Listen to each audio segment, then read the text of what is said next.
Hello everyone, my name is Daniel Kaganov. I'm a third-year medical student, and today I'm with Dr. Henry Guan, who I met through social media. I saw that he was doing a lot of finance-related content, which got me really interested because it's something that I'm passionate about. And I wanted to bring Henry onto the channel because he's further in his career. He's had to make more financial decisions than I have. He's had longer time investing. So I thought it would be unique to hear his perspective on how he handles finances, how he approached it during medical school, and hopefully provide us some insight for people who are currently in training with any healthcare professional. So, Henry, if you could start off just by introducing yourself, saying what medical school you attended to, what specialty you're in, how long you've been in training, stuff like that.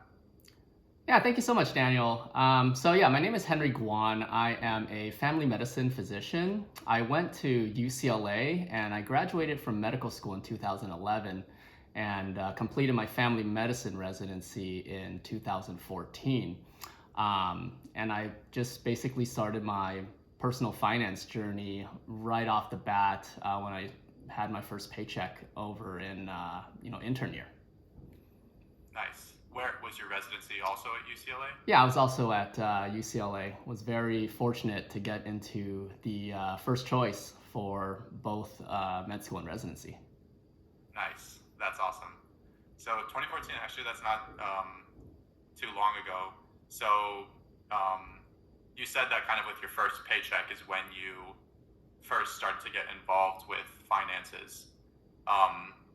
So what mindset did you have, before that first paycheck? Because you knew that you're going from basically nothing to actually making money, potentially the first time in your life.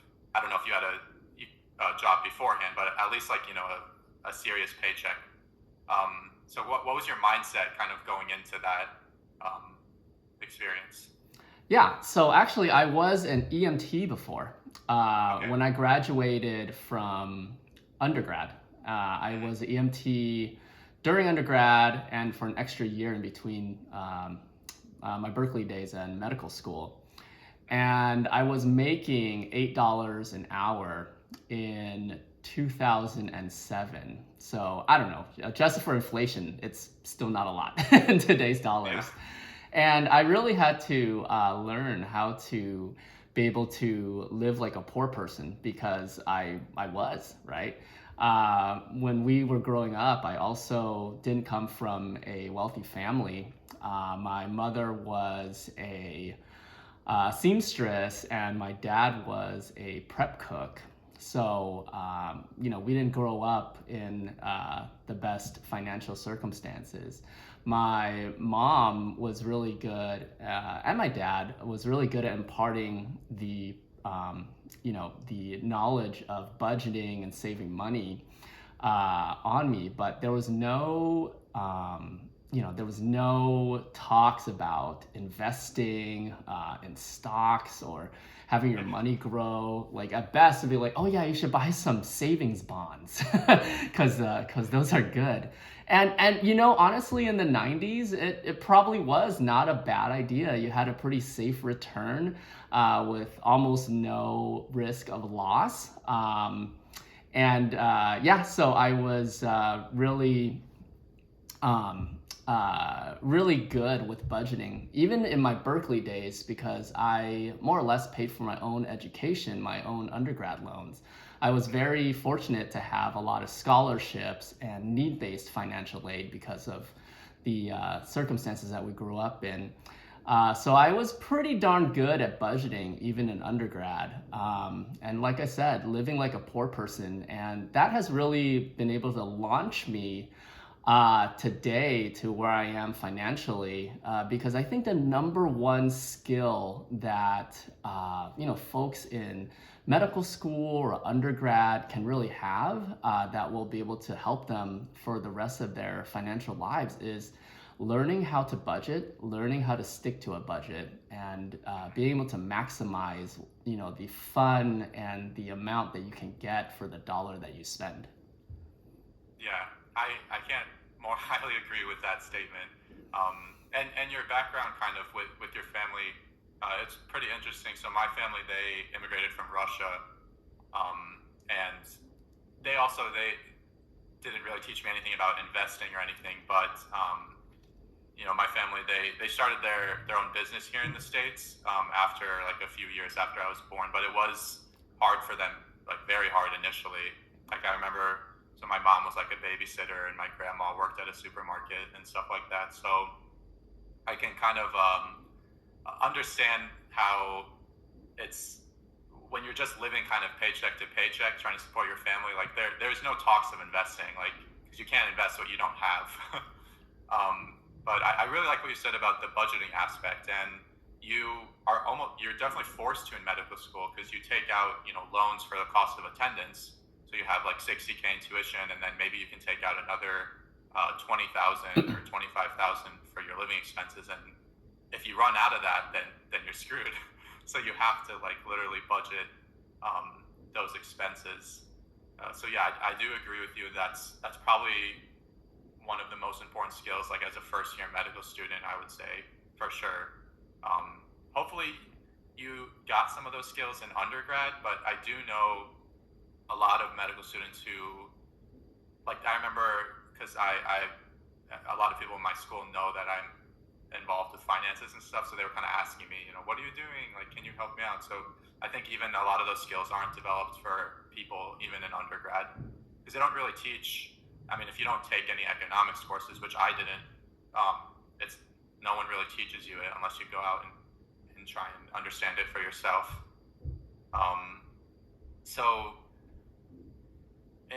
when you were in medical school, it sounds like you were mostly just kind of budgeting and not necessarily investing. But did you have any inclination to, or were you looking into investing, or did you really only start when you became an intern?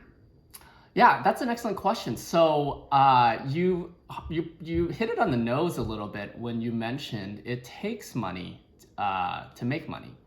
So when I was in medical school, I see all these, all you young kids these days that have all these, side hustles, and it's amazing like how your minds are just so bright, and you have all these things going through that allow you to consider alternative streams of income. I'm on TikTok, and I'm just following some of these medical students and residents who are like, oh yeah, I'm making, tens of thousands of dollars on TikTok. I'm like, how do you have time for this stuff? Like, I was barely trying to like survive. And the beautiful thing is, I think it makes you so much more well-rounded when you're thinking from this, almost like a sales mindset, right? Where you're trying to sell some product. Most importantly, probably yourself is the most important product that you can sell.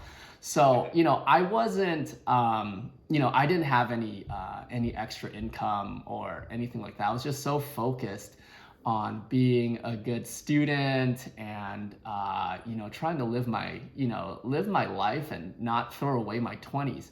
Because I think the beautiful part about being a med student or law student, engineering, whatever, is you are already building on that compound interest in terms of leveling your income.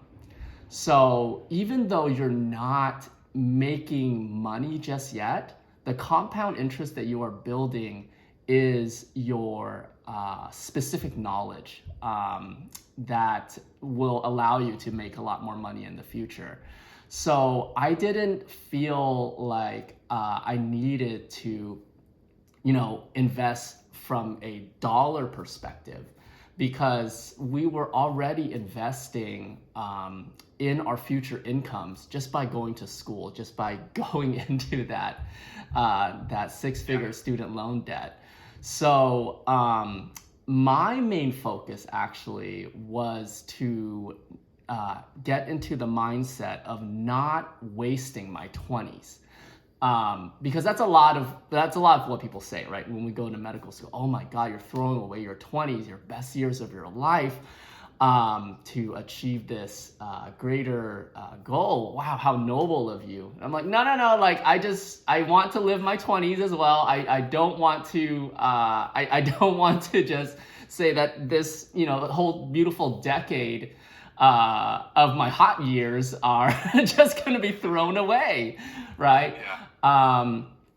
And I'll give you a little secret, actually. Your 30s are even better than your 20s. It's like your 20s, but with more money. So more money, more freedom, more ability. Yeah, more ability to do things. And I joke around with my friends all the time. We're like, you know what? Our hot years are always ahead of us.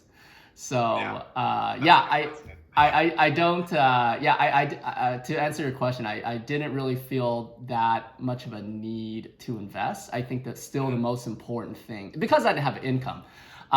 Still the most important thing was to be able to maximize just how much fun you can have and how much living you can do on a budget, which actually is kind of a fun thing in itself, to be honest. Yeah, I think it is fun. Like, sometimes I know even I've surprised myself on the things you can do. Like, you don't necessarily have to be spending just hundreds, thousands of dollars to have a good experience. Like, and then it just makes you appreciate everything when you do a little more. So, yeah, I like that mindset a lot. Like, I've never thought of it that way, to be honest. Like, just try and enjoy your 20s while you're in medical school, because I think it was a little bit hard for. I was lucky that my class had at least 1 year before the pandemic started. But the class before us, I can tell you, is actually really struggling because, well, they have all the financial burden and stuff, but then they can't, because of the pandemic, they don't have the option to enjoy their 20s. So that's a very, very difficult situation, because you can't go outside. So all they do is just study all day, and even if there was an opportunity to do something fun, they're limited because of what's happening in everywhere. But I do agree with what you said, and how we are kind of investing in ourselves. Like, that's probably the greatest investment we can make, right? Our own education, our own knowledge. And yeah, so I do completely agree with that statement for sure. And that kind of really explained, I was going to ask you, my second question was, how would you recommend medical students initially get involved with finance and investing? But I think you pretty much summarized that with your last response in a very eloquent way, for sure. Thank you. So my next question is, now that you finished medical school, you're in your intern year in residency, what was your strategy for repaying your medical school loans? It sounds like you had a decent amount of need-based aid from undergrad, so I'm assuming you only had medical school loans to worry about when you graduated? Yeah. So in undergrad, I actually graduated with, I think, about maybe $20,000 in student loans. And Okay, it was that's exactly the amount I graduated with too. Oh, that's amazing, because you're a lot younger than me. So the fact that you only I got like a full academic scholarship, except for like 5,000 each year. So five That's times amazing. 4, 20,000. Yeah. So Wow. I was very, very lucky in Yeah. that situation. Yeah. Well, academic scholarship means more than luck, so I'm sure you earned it as well. So Yeah, hats off to maybe. you, yeah, on that one. And the fact that you're able to graduate with just $20,000 is absolutely stunning. Yeah, I know. Especially when I hear some stuff from my other classmates, like they're coming into medical school with 100K, 200K. So Absolutely. Yeah. Yeah. So, in terms of the student loans for medical school, I actually came in already with this plan to do underserved medicine. So when I was applying to medical school, I already was thinking about, okay, if my student loans are 100 something thousand or 200 something thousand, how am I going to get this paid off, especially if I'm planning to go, into underserved care? So I started researching even before I was accepted to medical school. And I found out that there were, a number of loan repayment programs that I think have just grown over the years. the number of programs and the amount that's offered. So I'll give you my personal journey. I found out about something called the Stephen Thompson loan repayment program. I believe this is only in California. I could be wrong. It's funded. Yeah, so it's funded by the fees that doctors would pay to renew their license every 2 years. There's like, something like, I don't remember. I'm making this number, but let's say $20 or something out of those fees to fund this program, and it's to encourage folks to go into underserved primary care. And when I was doing it, I got $100,000 paid out over 3 years. And each year they were successively paying more. If you quit after the first year, you still get to keep the amount. Let's say it was 25 grand or something like that. And then, you finish your second year and I don't know, let's say it's $35,000, and then you finish your third year, it's the rest. So it's kind of a graduated program, which is nice, because I've heard of people doing, 10-year public service loan forgiveness, and you mess up some paperwork in year 3 and you think you're good, and by year 10 they're like, oh, just kidding, no, you messed something up early on, so none of this counts. So I made sure I chose a program that was paying, kind of as you go along, just to kind of hedge a little bit. And yeah, I keep getting these emails from work saying, hey, there's other loan repayment programs now. So I would definitely encourage medical students who are considering a specialty that is traditionally not paid as well to look into these options, because they're definitely out there. I think most people who go into underserved primary care aren't necessarily looking to strike it rich. So you gotta find ways to to be able to at least pay off your loans, and live a decent life, because the work is hard, right? The work is very, it's challenging. You'll have days where you're just like really questioning yourself. Wow, what am I really doing? But I mean, obviously the work is also very, very rewarding. The world needs, the community has this big need, and it just feels good to be able to kind of fulfill that. So if that's your goal, is to go into underserved primary care, there are options out there. And, and the other higher paying specialties, obviously, may or may not have these, these loan repayment programs, but I would definitely encourage folks to do a search before before committing to one thing or another. Yeah, that's I think really useful that you brought that up, because I mean, we have our 3 standard ones, like a fixed 10-year, repay and pay, which is just based off of your previous year income. But I have never heard of the one you just mentioned. It might be specific to California, but maybe we have one specific to North Carolina or whatever state you're in. So I didn't even consider kind of searching for options like that. But a couple of questions kind of branching off this topic is, one, and you don't have to share this if you don't mind, but I'm kind of interested in what your interest rates were for your loans when you took them out for medical school. Because I can tell you mine. So before the pandemic in 2019, 2020, my unsubsidized interest rate was like 7%, like 6.8, crazy.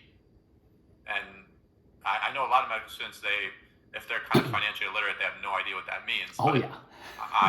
I started educating myself kind of senior year of undergrad, so I knew that was pretty insane.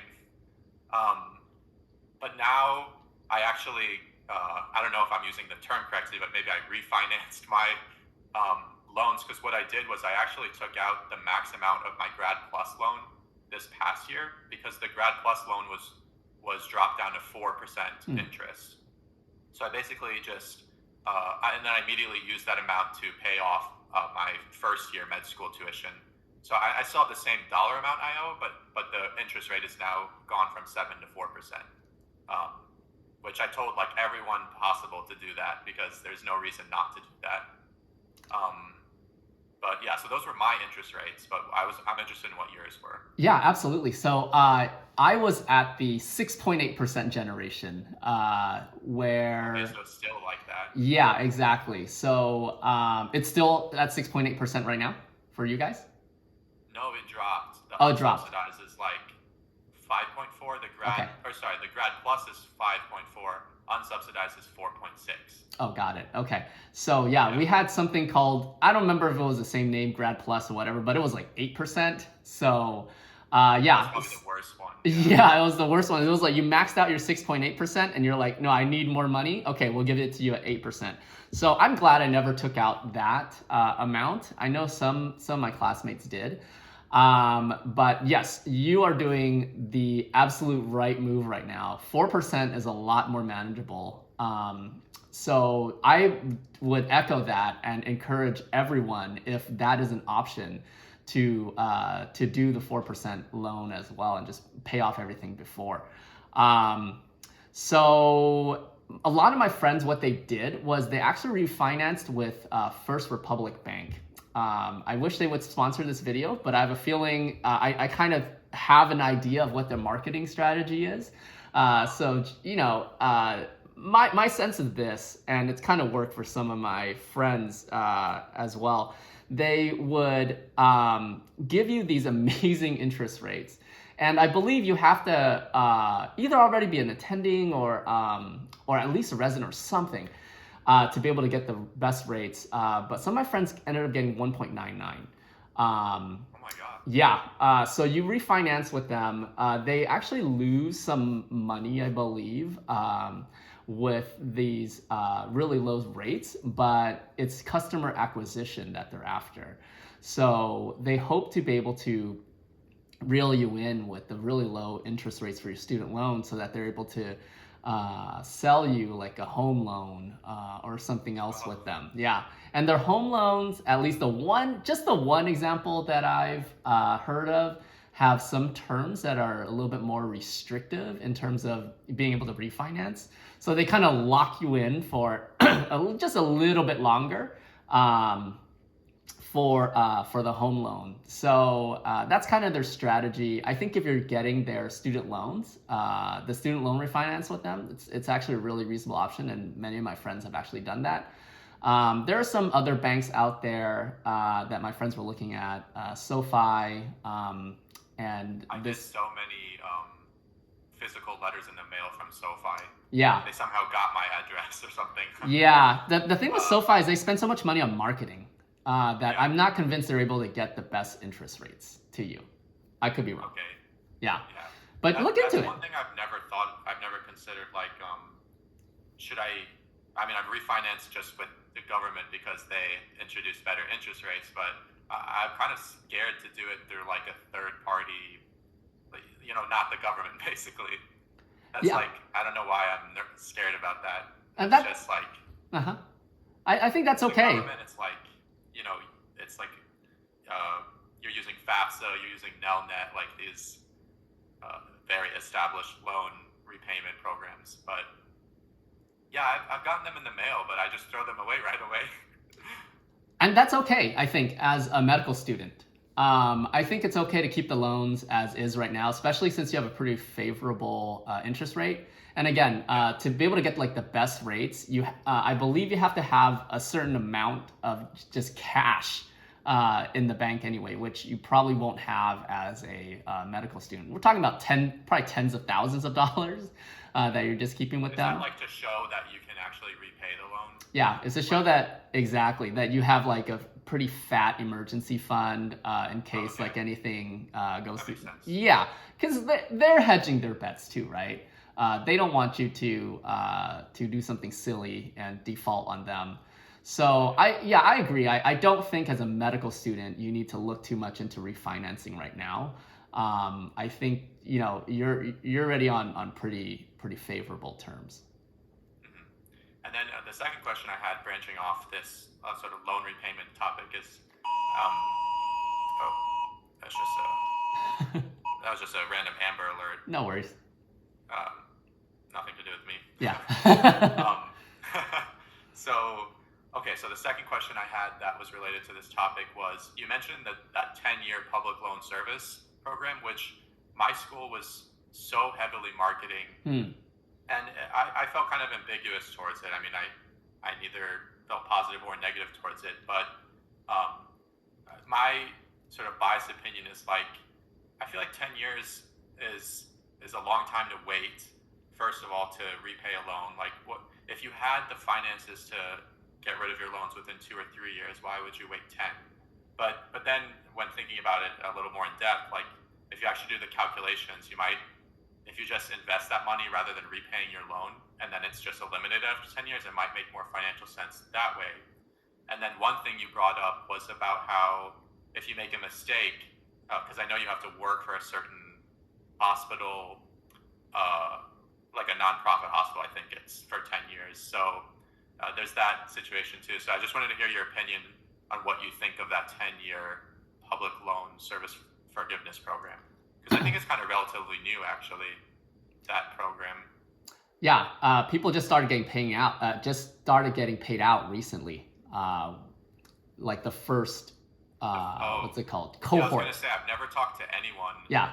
that's undergone the program. Like, I know people that are in it, but I haven't like seen any results. I've known one person that successfully was able to do it. They worked at. Did they have a lot forgiven? So obviously 10 years you're still paying off your loans, right? So you're actually paying off your loans as you go. So by the time the 10 years is up, it's like, is there really that much left to be forgiven? For some people, there is. If you go to a very expensive school and you're, let's say you're graduating with 300, 350 in debt, then yeah, you might want to buy that lottery ticket and do the 10-year thing, right? But here's how I would actually approach it. One, you made a good point. 10 years is a long freaking time. I hope you are not the same person in 10 years that you are today. I think we as human beings,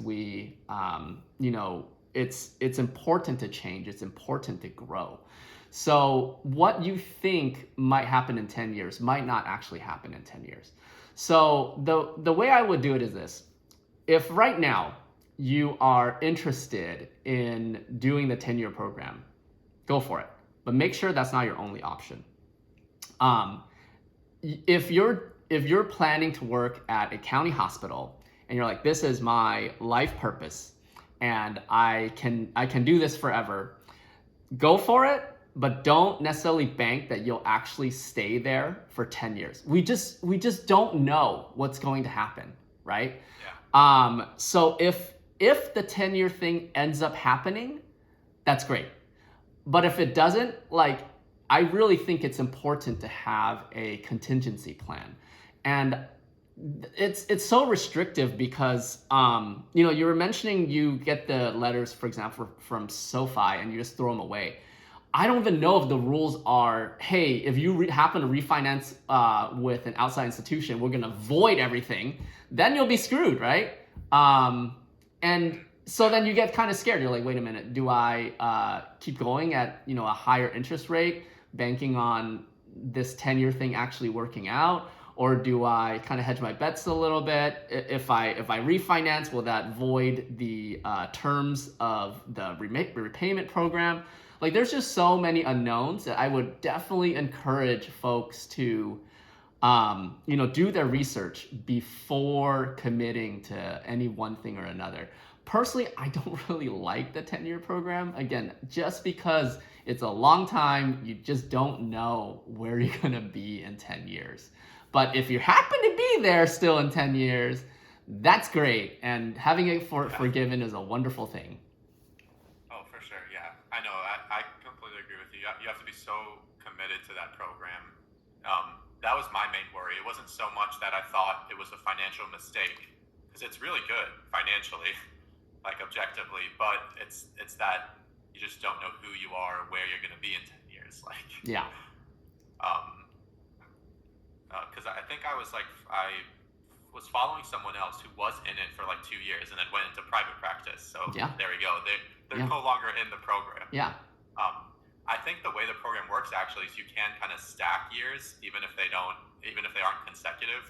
But then that's just a long time. Yeah. Might as well repay your loans at that point. Yeah. Okay, so my next question is also kind of about this topic, and I'm sure that in 2014 it wasn't too much different, but it's kind of related to, well, one, the state of the financial market right now, which is kind of a separate topic, but let's focus it on tuition and the rising tuition rates, because in my opinion, I think that this is going to be like a bubble. Like, well, one, I don't know if students, if the tuition rates keep rising at the rates they are, I don't know if students are going to like just actually be able to repay their loans. And two, I think it does deter a lot of people who would have become fantastic physicians from ever applying to medical school. Because something that I kind of naively thought that I'll share with you is like, I thought that it doesn't matter what your financial situation is going into medical school, because everyone has to take out a loan, and we all are living off the same loan amount. So it's like, even if you're from a less fortunate background, this was me naively assuming you could still attend medical school, but there's so, after 3 years now, there's so much that happens in life, extra payments, car breaking down, family situations, that students who would have made great physicians, they just cannot go to medical school anymore because they can't take out that enormous loan, which is ever increasing. So like, that's how my class feels right now. Like, we're all kind of like, oh my God, it's 70 each year, it's increasing, and it's going to be more and more, and like, when is it going to stop? So I just kind of wanted to hear your thoughts about that, whether you think there's even any feasible solutions to like address that issue too. I know that's a really loaded question, but like, since you're further in your career, I just wanted to hear your opinion about it. Yeah, I agree. I think it's incredible how much tuition has been rising for not just medical school, but even undergrad, right? Yeah. So even to kind of pare it back even more, how are a lot of people going to be able to afford even just undergrad, right? So I think there's a pocket of people that are going to be affected more than others. And I think that pocket is going to be probably the middle class, because for undergrad, we'll start with undergrad, because if you're lower income, you'll probably still get some need-based aid, and if you're upper class, then obviously you'll still be able to pay for it. Going to medical school, it's kind of the case that you mentioned that everyone kind of is on a level playing field, where everyone has to take out the same loans, but it's actually not. I remember in my medical school class, I would say probably half, I don't know, I could be making this up, maybe a third, they came from very wealthy families. And I'm just basing this off of what I know about my friends, right? And their parents were actually... The same statistics are true for my school too. Yeah. I would say half are coming from very, very good, well-established families. Exactly, right? Yeah. That they're able to get their parents to pay off all their loans. So what I foresee happening, unfortunately, is maybe even more of a dichotomy in our society, right? Where you're right, it's going to get more and more expensive, but guess what? Spots are still limited, and not everyone who wants to be a doctor will become a doctor. And I think the people who are going to be able to pay for it are going to be, or that will have the balls to apply to pay for medical school, would be probably more affluent. And perhaps what we'll see is, or maybe they'll convince some financially illiterate people to do it too, right? To go to medical school, like just like what we're doing with college debt, where it's like, hey, yeah, go ahead and be a liberal arts major, and here, just sign here and take out $150,000 in debt, just so you can graduate and make 50 grand a year, right? Yeah, just go right ahead. You'll get some people who have, and it's not their fault, right? The financially illiterate, I don't think is necessarily their fault, just because it's not presented it's not presented to them correctly, and it's not like their forte. So I still recommend for everyone to try to get financially literate, no matter what field you're in, no matter how much money you make, whether it's little or a lot. You just gotta learn this stuff. It's an important life skill. So yeah, it's interesting that you call it a bubble. I don't know. Is it about like it could be a bubble, but maybe things are just also getting more expensive. We already know that academic positions just don't pay as much as private practice or even like some community positions. And when people go into academics, it's just it's what is it called? It's kind of like almost like a name grab, or just it's more about prestige. That's what I meant to say. It's more about prestige than it is about money. I didn't mean to say name grab. It's not like that. But you get paid in you get paid in prestige points, whatever that even means, right? So I think people will still end up, going to medical school, and I think people who end up taking lower paying positions will probably just have that much more difficult of a time to be able to climb out. That's my thought on this ever rising tuition costs, and maybe people aren't going to go into the lower paying specialties anymore, like peds endocrine, or infectious disease. Like people may not just go into those fields as much, and who knows? Maybe supply and demand will kind of balance things out, or maybe people will just continue to want prestige points and will be fine with not having as much money. Who knows, right? Yeah. Oh man, the supply and demand. Yeah. I didn't even. I always heard the term like physician shortage and all that, but I had no. I couldn't even conceptualize like what that meant, because I'm working with doctors all day, and then I got a real taste of it like with some specialties like child neurology, child psychology. Like I realized there's only 2 attendings in my hospital who do this, and there's like in the entire area that I live in here in Winston-Salem, and I'm like, okay, that's a shortage. Like we need more, and there's only like 4 neurologists within at least at our hospital. So it's I kind of understood like there needs to be a lot more physicians. But that's another topic for sure that needs to be discussed. So the next question that I had, it's not so much of a question, but I'm kind of interested in to hear your thoughts on my portfolio and how I invest. And I do need to give some context.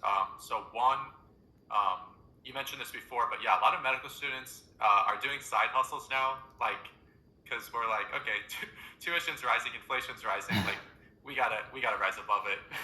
We need to start making money even in medical school. So, and I definitely have always had that mindset kind of growing up.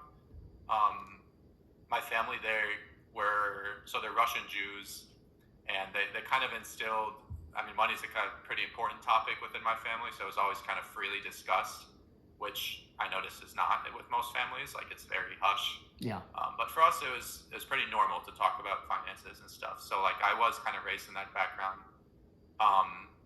And even though like medical school and that is my priority, I do have always had a little bit of an entrepreneurial mindset. So that is where a lot of my income comes from as well.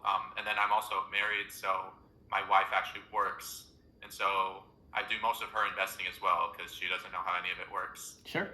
So like setting up her retirement accounts and stuff. So that's context, because I know a lot of medical students, if they're single, they won't have as much disposable income. Correct. So going in with that, pretty much how my portfolio is one, I max out Roths and her simple IRA. Well, now her new job is a 401k, so I max out those. That's step one, because I just feel like that's it's just pretty important to save for the future. And then the second thing I do is I pretty much divide my funds. I used to do it 60-30, but now I do 50-50 between a dividend stock portfolio which is a taxable account, where I've chosen about like 32 stocks that I feel like pay pretty good dividends. And then the other 50% is crypto and NFTs. Now that's 50% of my contributions, my cost basis. What my portfolio looks like right now is probably 80-20, because I started investing in crypto in March of 2020, so 2 years ago. And even though I've contributed the same exact amounts to both, like that portfolio is just through the roof. It's actually kind of insane. Like I don't want to go too much into the numbers, but like I have delved into NFTs, which is a very interesting concept. One that sometimes I still try to get my head wrapped around, and then crypto as well, which has been a booming sector. But yeah, that's pretty much how I invest currently. And something else I do, which you might find interesting and not necessarily risky, but so I take out the max amount of loans I can possibly take out for medical school. So our medical school is $60K. I don't need to take out max because my wife and I can live without taking that.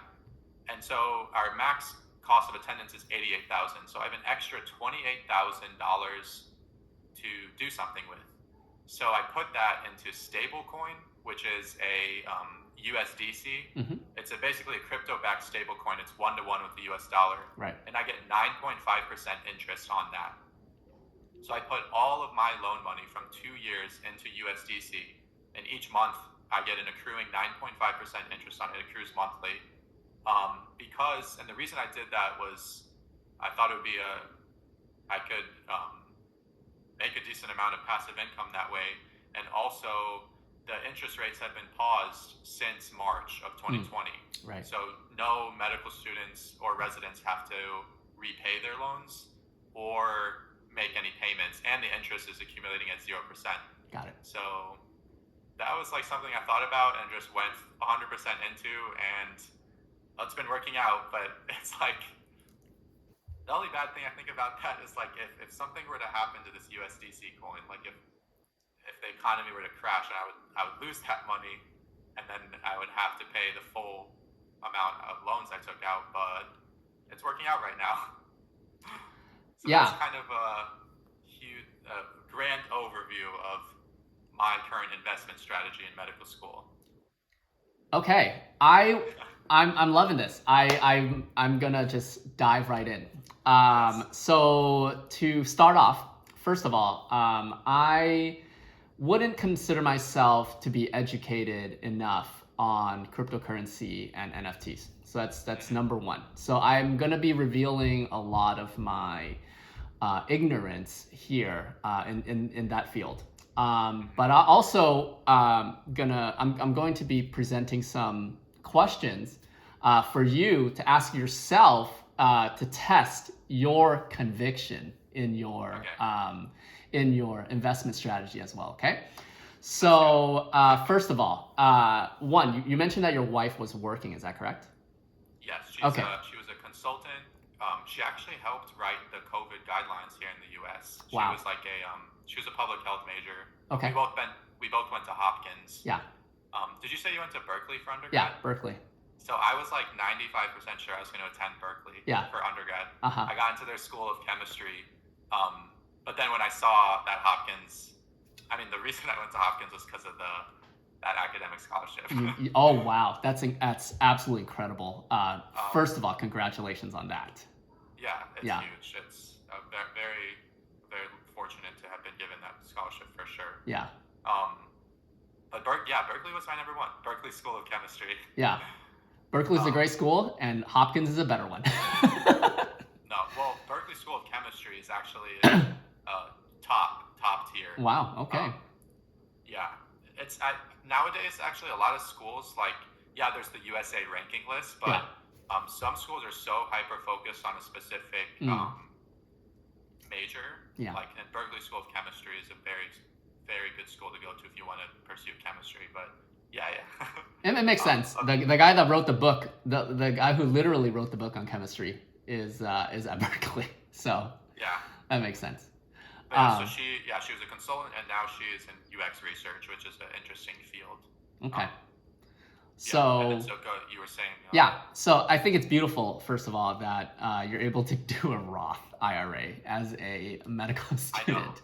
Incredible. Yeah. Nobody, It's good to start early. yeah, nobody that I know ever says, "Oh man, I wish I didn't start that Roth IRA."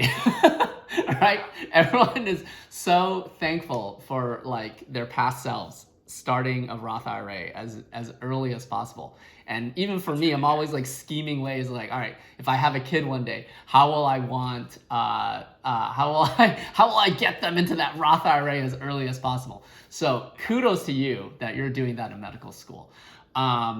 So yeah, I think it's actually pretty good what you're doing. Because you're so young that it's okay actually to do some of the more speculative stuff like cryptocurrency and NFTs, just because I think the potential is going to be pretty huge, and I don't necessarily want to ask you how much in terms of dollar amounts you have in each, but given that, I mean, I don't know. Are you making six figures like in medical school? If you're not, like no, not from my social media and stuff. Okay. I mean, my investments have far outpaced what I'm making through social media. Yeah. Okay. I can't tell you. I can probably pay off like 1.5 years of medical school tuition with my current crypto investments. Oh boy. Yeah. Okay. And I've put in, because I can tell you that I invested in Ethereum, Bitcoin when Ethereum was like 500. Wow. Okay. dollars a coin, and now there's been a little bit of a bear market, a little bit, but it's gone up quite a significant amount, and then some of these NFTs as well. Right. It was definitely I think so. When I first, in March of 2020, when I allocated 50-50, that's a huge. Yeah. Some people are only like, I'm only putting in 5% of my portfolio in the crypto. Right. Absolutely. But I just saw such potential that I'm like, I'm actually willing to risk 50-50. Yeah. Like, I'm not willing to go all in. Yeah. Because I love a dividend portfolio. Like that is my baby, as I like to say. Yeah. Okay. I create these graphs and charts and 4 or 5 year predictions if I'm going at my current, all that. Yeah. But I just saw such a huge opportunity in the crypto NFT space that I couldn't say no. I hear you. I hear you. Okay, so I'll start with the dividend portfolio. I think dividends are great if you aren't making that much money yet. I don't necessarily recommend a dividend-heavy portfolio for people who are in their active income-earning years. If you're making six figures, mainly because of the tax. You're going to get taxed, income taxed on, I believe they're called unqualified dividends. Which is, you don't want to pay more income tax. So the fact that you're doing it now, when your income is low, I think that's pretty good. That's not a bad strategy. So dividends are good for people who are either really early in their career, not making that much money, or really late towards retirement. If you have like a dividend portfolio for retirement, paying income tax is not necessarily the worst idea. I would probably switch away from a dividend portfolio if I were you once I become an attending. So you got a number of years before you have to really worry about that. So I like what you're doing there. In terms of the switch away from dividend portfolio, so I would go towards other ETFs that don't pay as big of of a dividend. So even like like a tech ETF like QQQ, or something with an even much lower expense ratio like VTI, which is total stock market index, or VOO, which is the S&P 500. I mean, those dividends are like 1%, right? 1 point something VTI maybe. And VOO are in both of my wife and I's Roth portfolio. Beautiful. I don't mess around with dividend stocks in the retirement funds. It's the dividend portfolio that I have is because it was kind of an experiment to see if can I beat the market. Selecting my own stocks. Sure. But stable stocks, not like some crazy, like small market cap stocks, that like penny stocks. Yeah. And I think I have a maybe inflated sense of me beating the market because I started in the literal bottom. It was my first day of actually investing money with my TD Ameritrade account. It was like March 18th of 2020. Everything was going up, everything. Yeah. So I'm like, I think I've since calmed down, and I think I've become a better investor now. But I was like, man, I'm so good. Everything I put into is going up. I think it's a beautiful time to start in March of 2020. Like it's incredible because you get this positive reinforcement that, hey, if I put this number of dollars every month, like it's gonna go up and it's gonna make it easier for you to invest. So that's a huge positive, right? Because I hear of these stories of some people that put in, I don't know, $2,000. They're like, man, I put it in and immediately I lost $25 the next day. And this thing sucks. People are telling me this is passive income and that it's supposed to be going up with time, and you're losing money if you're not investing. But man, I put in $2,000, I lost $25. This is not good. Like people are just talking out of their butts. So the fact that you got that experience of this going up every time you put money in, that's very lucky to be able to do it during that time. But I don't think you're a true investor, and I don't even necessarily consider myself yet a true investor until you go through a bear market that like reams you. Like you lose $300,000 in a year. I think until that happens to you, you're not like a true investor. And even that has not necessarily happened to me yet, right? Because I'm still overall, like anyone that started investing from 2010 and up, you're not a real investor yet, right? Like after the 2008 crash, you're Correct. saying? Correct. Yeah. I'll tell you, I will give kudos to anyone, myself included, and you included, that has started from 2010 onward and has continued to put in money in the market, because every single like few months you'll see these news articles, recession coming, mother of all crashes coming, and if you're able to read, what's that? The YouTubers will be like, the market crash is coming tomorrow. Correct, right? So, or Michael Burry, right, the Big Short guy.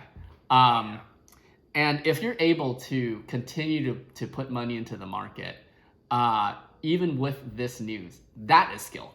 I will say that you see it going up and everyone's telling you, no, it's going to crash the next day. And people have been saying that for 10 years. And yet for the past 10 years, you're still able to continuously put in money. Like even for you, starting in March of 2020, continue to put in money, even though people, even today, right now, are saying, the whole economy is going to go to crap and, it's going to crash and you're going to lose your pants.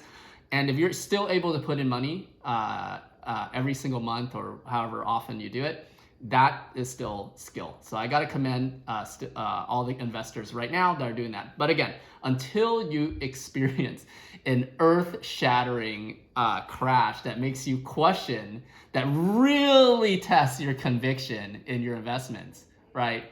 You're still not going to be an investor. So, the people that have done it are the people that have actually been through the 2000 crash, that have actually been through the 2008.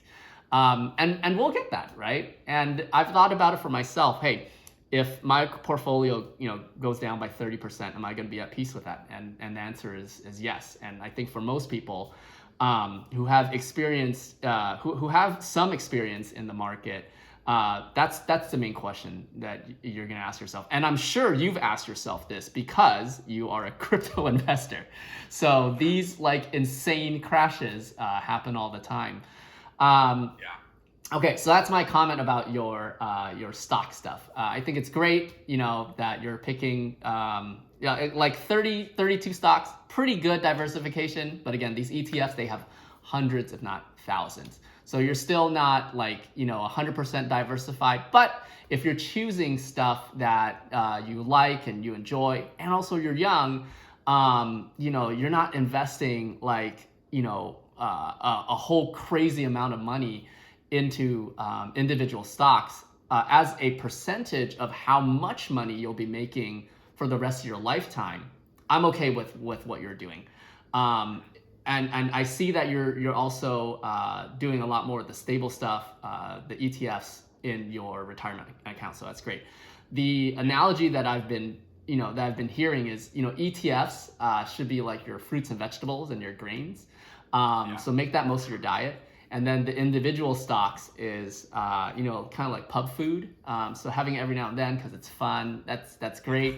Crypto, I think, is just on another level. I'm never gonna, Crypto is like the butter and the potato chips. Yeah, exactly. It's like just straight butter, right? It's like, do it. It could be really, really fun.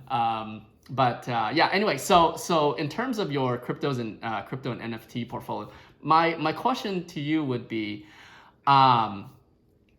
would you take out even more loans than you have to invest in crypto and NFTs? That's one of my first questions. No, I wouldn't. Okay. I only took out,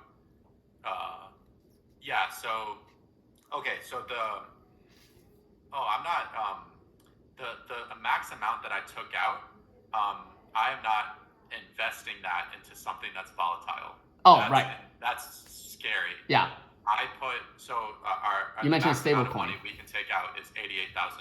Yeah. So $60,000 is tuition. Yeah. We can take out an extra $28,000 for living expenses. Got it. But my wife and I are able to pay for our living expenses without extra loans. Got it. But I put that into a stable coin. That's right.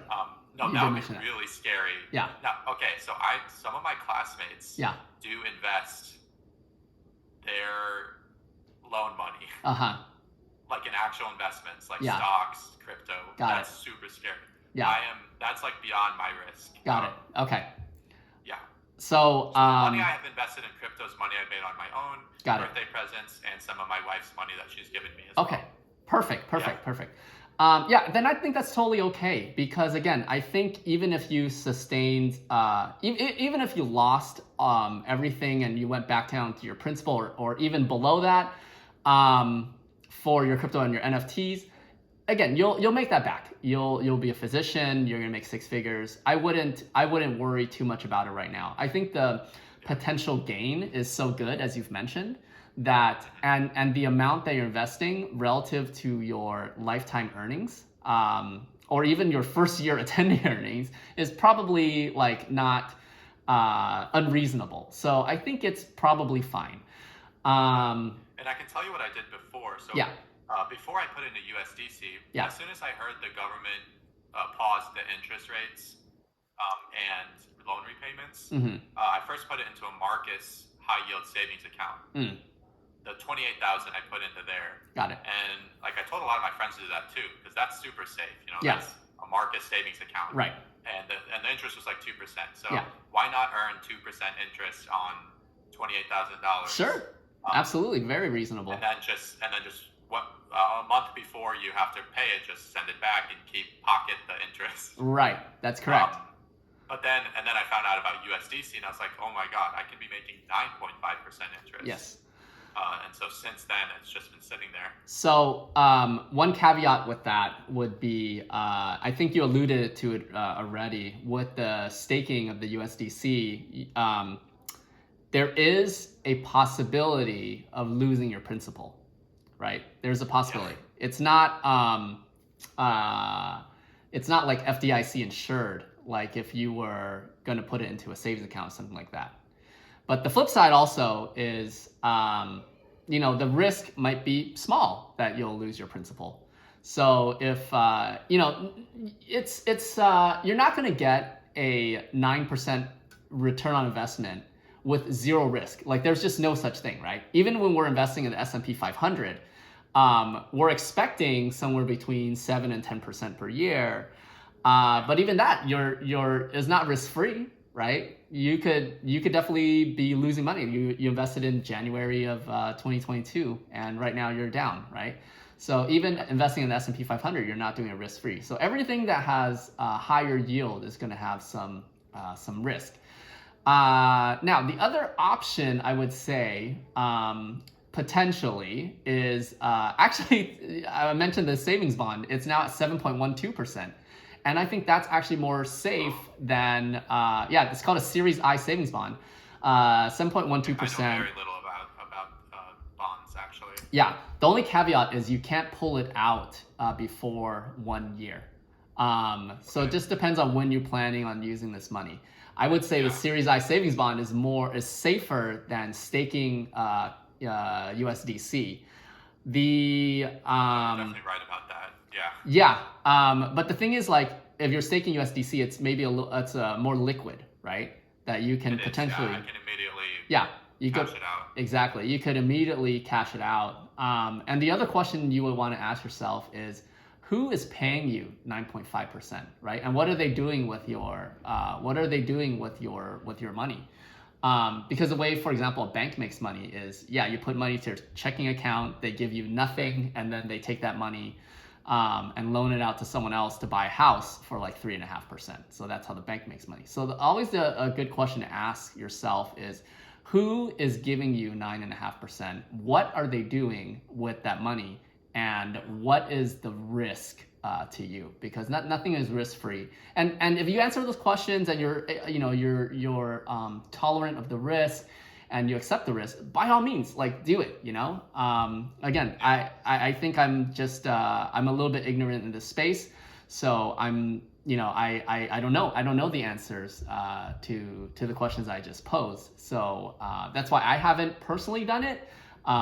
It's definitely been presented to me a lot. I know a lot of my friends do it, but that is something that you should ask yourself for staking crypto. Is if you're okay with the risk, by all means, go ahead and do it. But make sure that you ask yourself those questions, and I think that's important for everybody who's watching as well. I agree. I think it is. Definitely. I mean, understanding your own risk and also how are these platforms and companies actually generating these interests. So I think I only know maybe 50% of how, which is not that confident, but I do know. So I use BlockFi and Voyager, correct, which are pretty big platforms. Yes. And they do like crypto-backed loans. So I guess it's the same concept as how a bank will make money and pay an interest rate. But I honestly don't know how. I'm just taking advantage because it's so high. Right. I don't know how it's so high. Right. That's with USDC. Now with other, so I do get interest on Ethereum and Bitcoin too. I get like 5% on Ethereum, and I get like 4.6% on Bitcoin, which accrues monthly. And I think the way that works, I think it has a lot to do with like people staking their Bitcoin on other platforms, and it creates this just large pool that then they can pull from.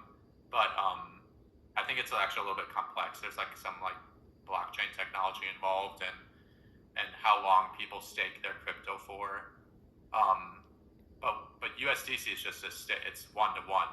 It doesn't fluctuate in price. And I think that the way they make it through that is through loans, like crypto loans. Got it. And people use Voyager and BlockFi. Like large companies will take out huge loans, but I don't know. Yeah, it is a little bit. That's why like I'm not putting in a lot. Like I wouldn't put in my entire savings into USDC. Yes. But it's like it's so enticing. For now. And the interest rate actually used to be like 7.5%. It's only been going up. When I first put it in, it was like 7.5, and now it's 9.5. I got it to 9.5 because they have like a rewards thing where if you hold a certain number of VGX, which is the Voyager token, then there's like certain tiers, and you get an extra APY to your certain crypto. So it's all that stuff I've combined to kind of generate that 9.5%. But I do. I haven't even considered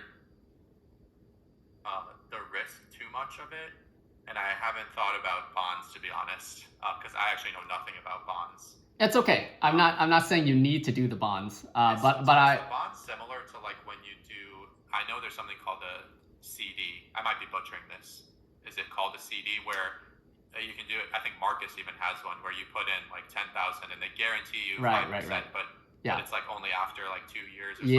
Yeah. So they're a little bit different in terms of the product. Okay. Yeah, a CD is both of them suck. Let's just put it this way, because usually the yields are so low that I almost never would recommend a CD to anybody, because one, your money's not liquid, right? And the way the bank makes money is, they give you a slightly higher interest rate. Who knows, like 1% or whatever. But you have to keep your money in there, and it's almost guaranteed loss because of inflation, right? But at least the bond kind of keeps up with inflation. It's based on the I believe it's based on the CPI, the Consumer Price Index.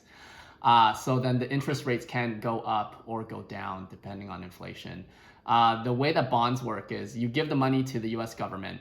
The U.S. government takes your money and does things with it. I don't know, let's say build infrastructure, right? Build bridges and roads or whatnot. And then they'll give you a certain amount in terms of interest. So again, right now it's 7.12%. But there are some rules and restrictions. And then there's also the tax. You have to consider the tax implications. When you pull it out, you're going to be paying income tax. So your highest income tax bracket on the interest that you've accrued. So the interest will continue to compound until you actually pull it out. So again, it's good for people who are kind of risk averse, and it's good for people who are lower income because you have lower income tax when you have to pay it. So it's not for everybody. Like for me, I haven't bought any, but I have recommended it to some of my friends who are like super duper risk averse. I'm like, all right, at least do this. So it's not the same as staking crypto, that's for sure, in the sense that it's more illiquid. So you can't really pull your money out without some penalties during the first year. But it's lower risk in that your principal is way more guaranteed because it's guaranteed by the US government. Rather than, with crypto, when you're staking, I believe, I could be wrong, but I believe that the crypto doesn't even belong to you when you're actually staking. Look into it. You're right about that. Yeah. Yes. It doesn't belong to you. Yeah. Yeah, it's the only time crypto belongs to you is if you actually store it in a physical cold wallet. Correct. But yeah, so I guess I just had a couple more questions because we're kind of approaching about the hour mark. Sure. And I kind of do. I am interested in the crypto and NFT space, and I can tell you the mindset. Like I talk with a lot of my classmates and stuff. Like they do this stuff too. It's not just very unique to me. Correct. And sometimes they only do it with like a few dollars too. Like I notice a lot of medical students across the country are just like buying fractional shares using Robinhood. Like it's so much more open now investing. And then also like crypto is just booming with a lot of the younger generation. That even medical students with $70,000 of debt and tuition each year are still like willing to, because partly it's fun, partly they have seen returns. And it's just like, I don't know. I think that sometimes I feel like the future is grim with finance, that they're like, hey, might as well risk it right now. I'm certainly not that mindset. Like I am, even though I do believe that crypto and NFTs are a risky investment, I am pretty like disciplined in my investments in those, and it has worked out fortunately for me. But I do see why like medical students and undergrads are like trying to invest. Like a lot of them aren't applying those strategies that we talked about in the beginning of this interview about budgeting and a very safe sort of what you should be doing in medical school. Like some people are using their tuition, their loan money to make crypto investments because they feel like, hey, if I can take out 20,000 and make 40,000, then I get to pay off my 20,000 and then keep 20. Like and sometimes that has happened in the crypto space, which is crazy. It's just like, and I think some people, this is outside of the medical school environment, but I feel like they feel like it's a hedge against this current financial environment, like the stock market, inflation rising. Like, how else can I beat inflation and make money? Oh, there's these JPEG images I can buy and resell for like 20x. Like, that's better than keeping my money in a savings account. And that's that's definitely I acknowledge that is a little bit of a dangerous mindset to have at times, but it's worked out for some people, and I think that's what people are so drawn to, including myself. Yeah, I think that's an excellent question. I'm probably going to sound like an old cautious person here when I say this. Yeah. Yeah, the one thing that I've learned is the way that a wealthy person becomes poor is when they use debt to try to invest. So I don't believe that all debt is bad debt. Definitely not. Like if you take out a mortgage and have a rental property that cash flows appropriately, that is good debt, right? Yeah. I just think with just kind of like a word of caution. Again, I'm probably going to be showing my ignorance here, but just be a little bit careful with investing money that, especially when folks are still in debt. I think for doctors, it's probably a little bit safer because you know that you're going to get that six-figure payday once you become an attending, right? Unless something horrible happens, like quit medicine or like something like that, right?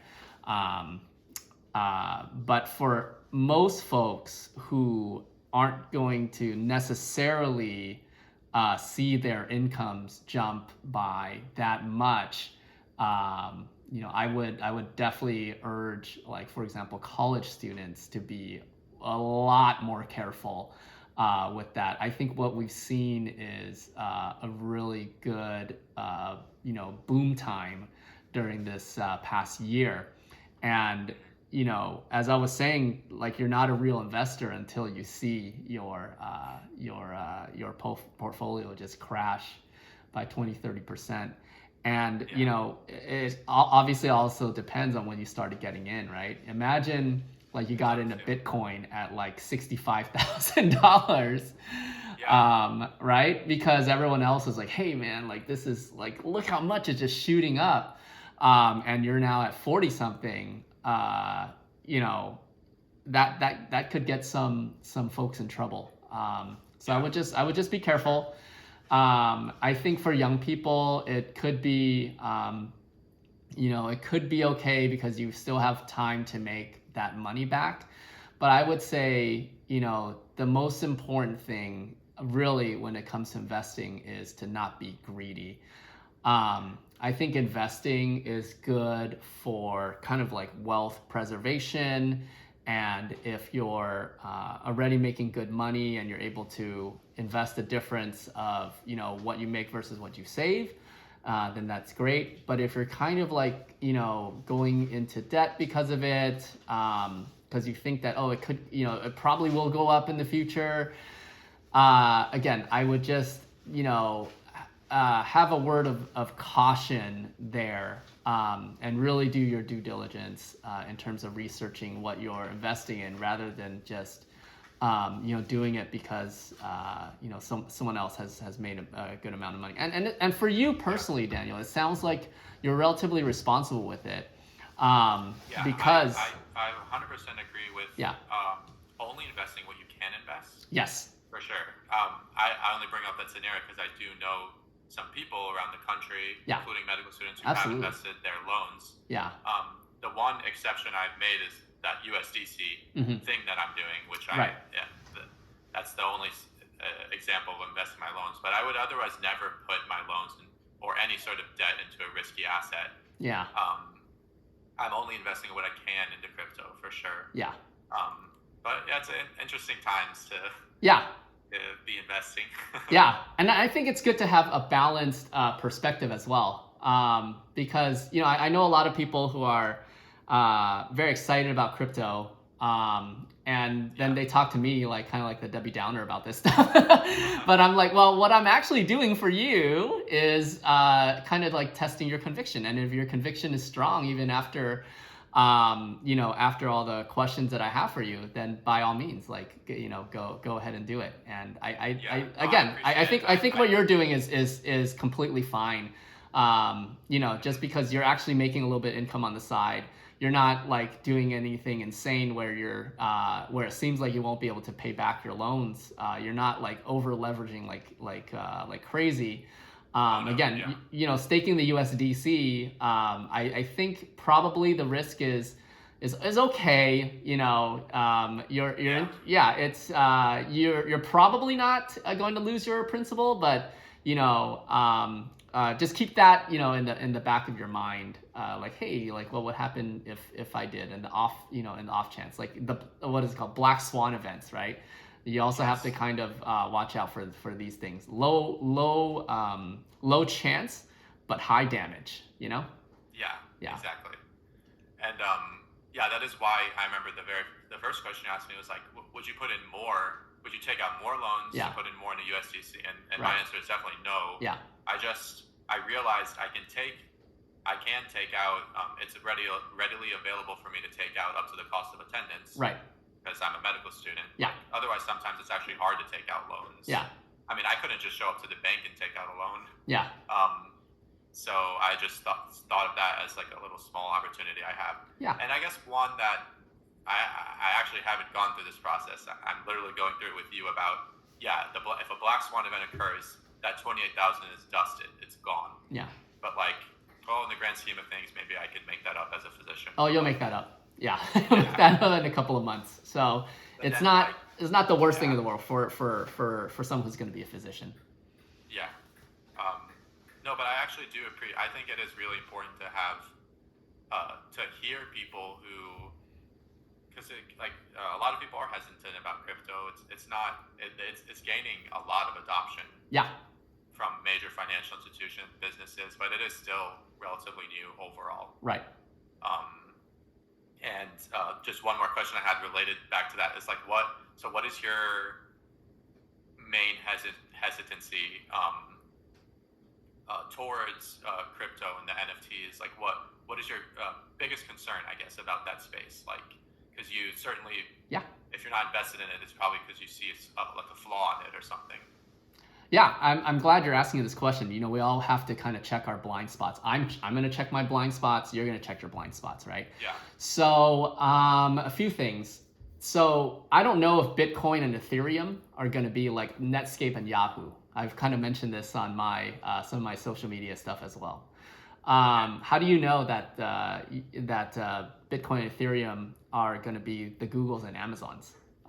That's one question, right? Because Yahoo and Netscape were pretty big back in the 90s. Not kind of gone, yeah. Yeah, and they've kind of gone. Or like MySpace, I guess. Yeah, yeah. What if it's MySpace? What if it's Friendster? You know, like Friendster, I knew a bunch of people who were in Friendster, right?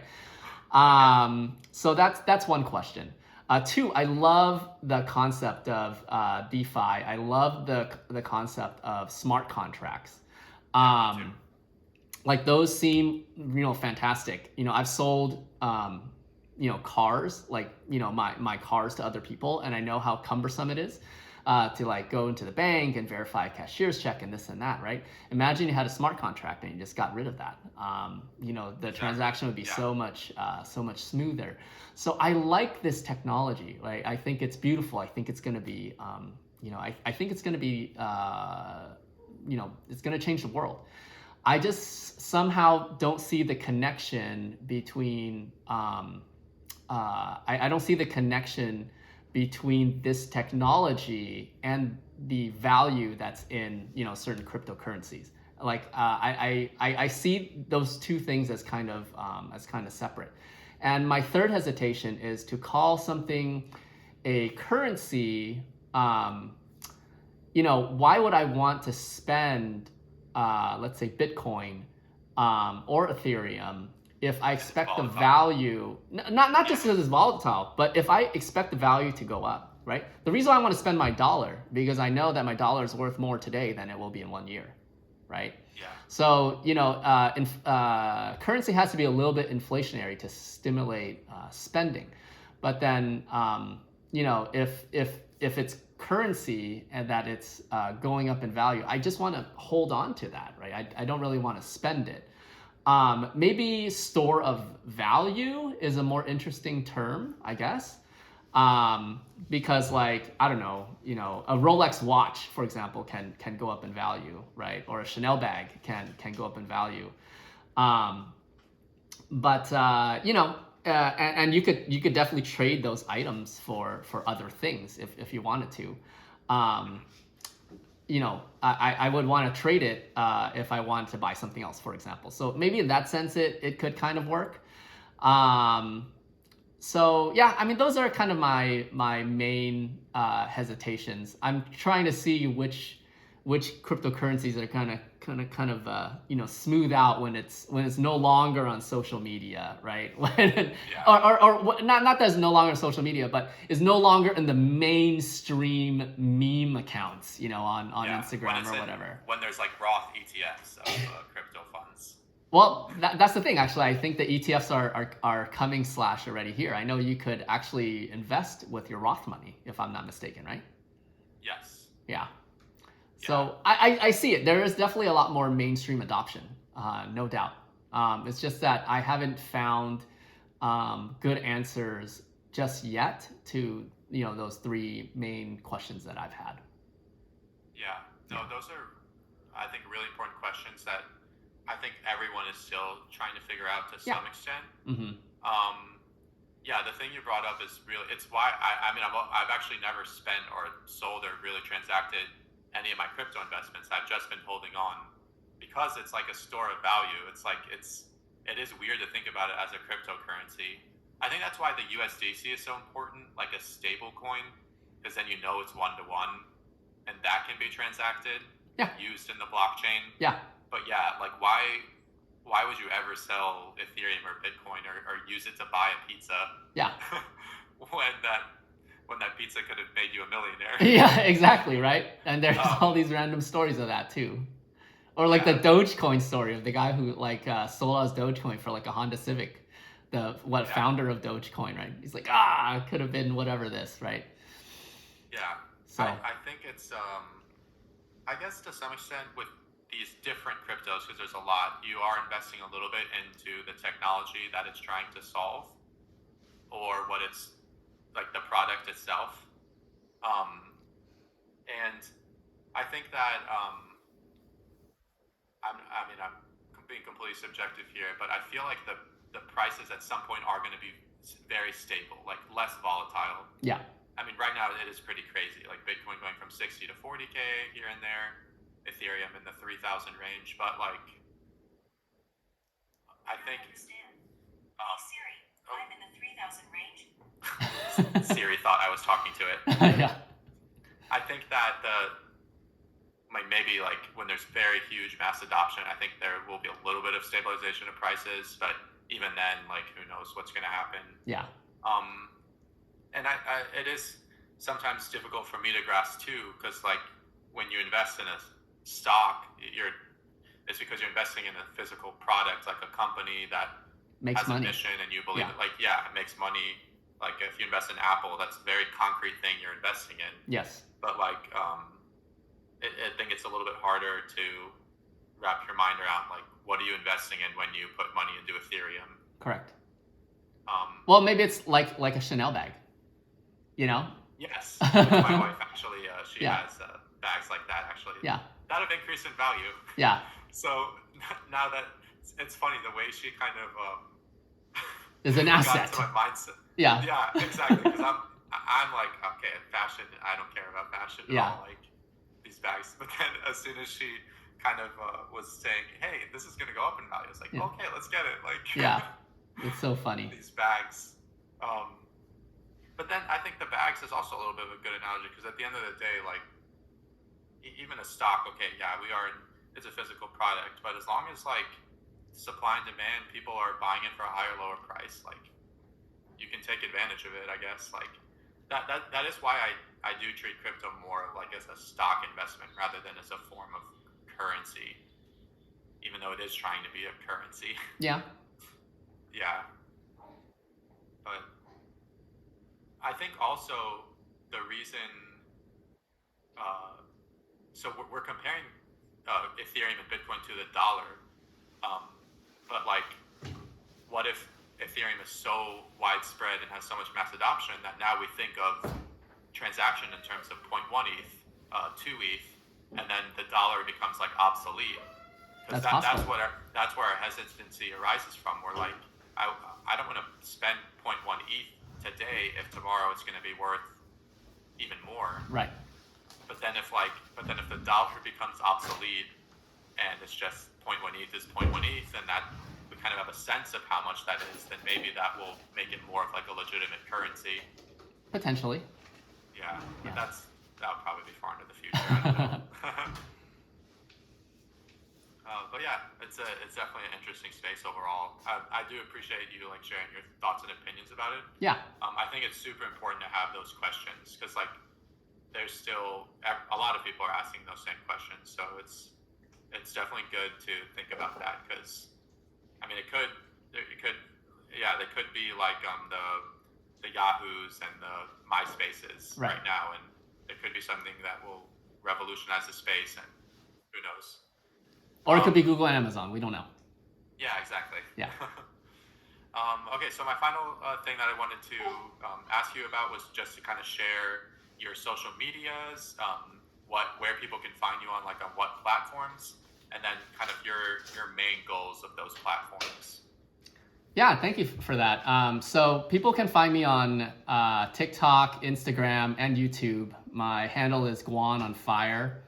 And that's spelled like my last name, Guan, on Fire.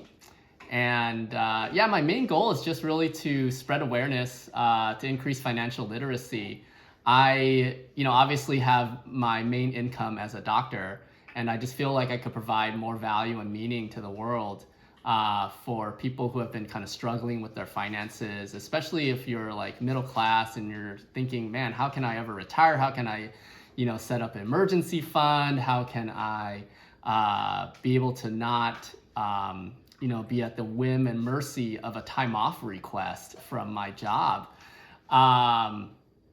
It's just, I just still see that there is such a need out there. Probably, most things I say, most things people say in general aren't necessarily unique, but I think if we were amplifying these voices of people who are, financially savvy and who have their stuff together, we can together we can inspire folks to, be a little bit better with their money so that they're actually happier and able to do things that they actually want to do in life. Nice. Yeah, that's awesome. I'm really glad I had you on here. I think your message is really important. I've learned myself a lot during this past hour that we've talked, and I'm sure that the people that are going to watch this video will find a lot of this information very useful. Especially, not even if you're in medical school. I think this information applies to undergraduates, to a lot of young people who might be starting their investing journey. Absolutely. So thank you so much for taking the time and talking to me and doing this interview. I appreciate it a lot. And I think everything you said is really important. I hope that people get some value from this. Yeah, absolutely, Daniel. Thanks for having me on. And I look forward to chatting with you more in the future. Yes, for sure. We'll definitely stay in contact. All right. Thank you so much. Good luck to you on your OB rotation. Yeah, I'm going to need it for sure. Yeah. Wear the boots and make sure you're covered up.